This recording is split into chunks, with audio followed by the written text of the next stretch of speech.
So what's up sa inyo guys, is Dachi here. Nagbabalik ulit tayo dito sa Kabal topic natin. Okay, so wag natin patagalin. Yung topic natin ngayon mga idol is about sa gustong magsimula dito sa Kabal, okay, or dito sa CBM. So take note lang, wala tayo sa ROA, sa server ng ROA. Nasa tayo, PH, sa Andro tayo. Okay, so para sa mga bibigyan ko kayo ng tips para dun sa mga gustong magsimula or kung yung gustong gumastos ng kahit maliit lang na pera para makapagsimula ng magandang item. So anong class yung maire-recommend ko? So unang-una titignan muna natin yan. Unang-una natin titignan yung weapon. Okay, so tignan muna natin yung orb. Umpisan muna natin dito sa pinakataas. Okay, so sa orb, set natin sa ALS high order. Since na magsisimula pa lang kayo, is pwede kayo magsimula dito sa Segmetal or Arcridium kung kaya ng budget nyo. Pero sa mga nagsisimula, doon muna sa Segmetal. So para nga pala sa magtatanong kung bakit bulol ako ngayon sa S, kasi nagpabunot ako ng ngipin. Kaya hindi ako makapagsalita ng maayos. Okay, so balik tayo. Dito tayo sa Segmetal. Ayan. So titignan muna natin yung presyo. Okay? Para lang to sa mga magsisimula. So baka may magbash sa atin na about sa item na natin. Baka sabihin bias tayo. Okay, so dito guys, pwede na kayo magkaroon ng plus 16 or plus 15 pa yan na good yung epic. Okay, 18% yung epic sa orb, nasa 500M lang. So napakamura na ngayon guys. Pero napakamahal ng rate ng ALS ngayon, kaya nagmura yung mga items. So halos pares lang naman. So yun, punta tayo sa crystal. Isa-isay natin to guys. Isa-isay natin. Punta tayo doon sa pinakamababang presyo. Yung crystal kasi guys, para to sa mga sword type. Katulad ng FS at saka FB. Okay, so 350M, meron na kayong plus 16 or plus 15 pataas. So kaya nyo ng umiilaw na yung weapon nyo sa ganong budget pa lang. So yun, sa katana tayo. Bilisan lang natin para hindi humaba yung video natin kasi marami pa tayong i-explain. Okay, so katana tayo, which is pwedeng sa FS, FB at saka blader. Okay, pwede. Alright, so ayun. Dito naman is 300M. Meron na kayong plus 15 pataas. Okay, worth it yan guys kapag mag-e-extend kayo. So sabihin natin, bumili kayo ng ganito, dapat i-extend nyo at lalagyan nyo ng another stats.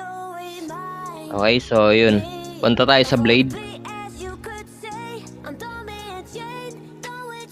Set natin sa Segmetal. Okay, para lang to sa mga magsisimula. Baka hindi nyo narinig yung sinabi ko kanina, ulit-ulitin natin. Okay, so dito halos lang, same lang sa katana. Kaya maganda na rin yung blade, compare natin sa katana. Ayan. So ayan, extend nyo na lang siya, slot extender, mura lang naman yung slot extender high. Okay, plus 15 na yan So, day katana, bibihira lang naman yung gumagamit yan. Dito na tayo sa great sword. Okay. Then, nabubulol tayo sa letter S. Alright. So, yun. Dito naman sa great sword is meron tayong plus 16 dito, halos 400M. Okay, so yun. Dito naman tayo sa pang GL. So, titignan nyo kung saan kayo makakamura para doon kayo makapag-umpisa. Hindi lang sa weapon yung titignan natin dito. Baga back to back. Pwedeng sa armors. Basta dapat kompleto. Tinitignan natin. Ayun, halos nagkapare-parehas lang sila ng presyo. Mas mura yung nasa Warrior. Kasi isa lang yung weapon. Nasa 400M lang. Goods na yun. Okay, so ayun.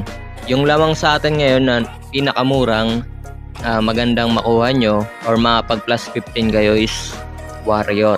Okay?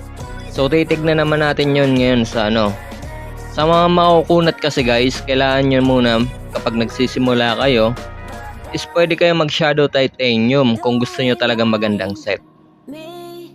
Okay? And tignan natin. Hanap tayo dito.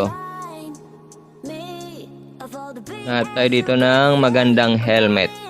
Siyempre kapag helmet yung pinag-uusapan guys, is mahal talaga yan. Asahan yung mahal kahit low grade lang yan since na makunat yung character natin kasi warrior or FS. Okay, so eto pwede na to 1.2B.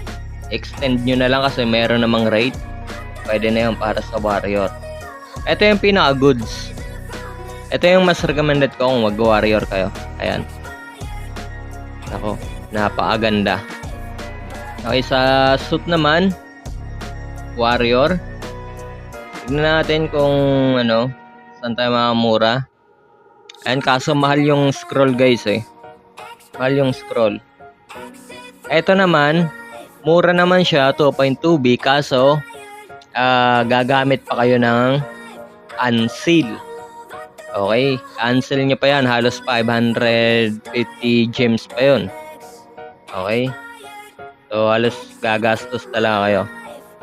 Okay, mahal pa rin naman kahit sa Warrior or GS, I mean FS. Dito tayo guys sa FS. FS tayo, tignan natin kung makakamura. Ayun, puro MCR. So, pwede naman kasi mataas naman yung CRI kaso mas preferred ko pa rin yung may SSI. Sa GL, tignan natin kung saan kayo makamura. So, walang GL. So, sa boots tayo. Isa-isa natin to. Ayun. Kung gusto nyo bumili na lang kayo dito guys ng twist slot, lagyan nyo na lang ng scroll. Kaso, asahan yung mahal yun. Kasi kung bibili naman kayo dito, bibili kayo ng ganito, worth it naman kasi 2.2B lang. Kaso nga, magsisil pa kayo. Okay, so gagastos talaga guys. Okay, so yun. Dito tayo sa gloves. So halos pare-pareha sila ng presyo guys.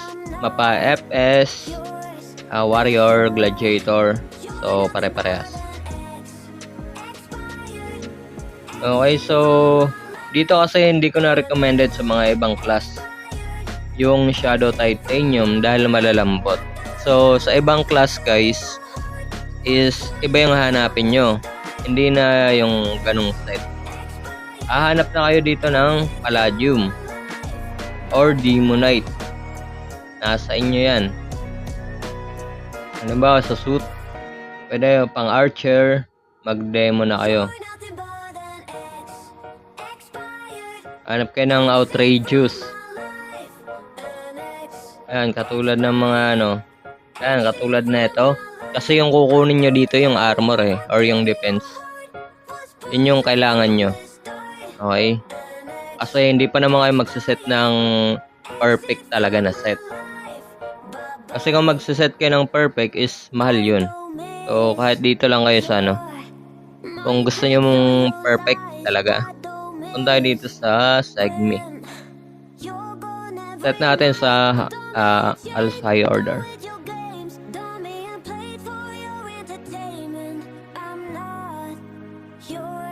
Ito guys, pwede na to.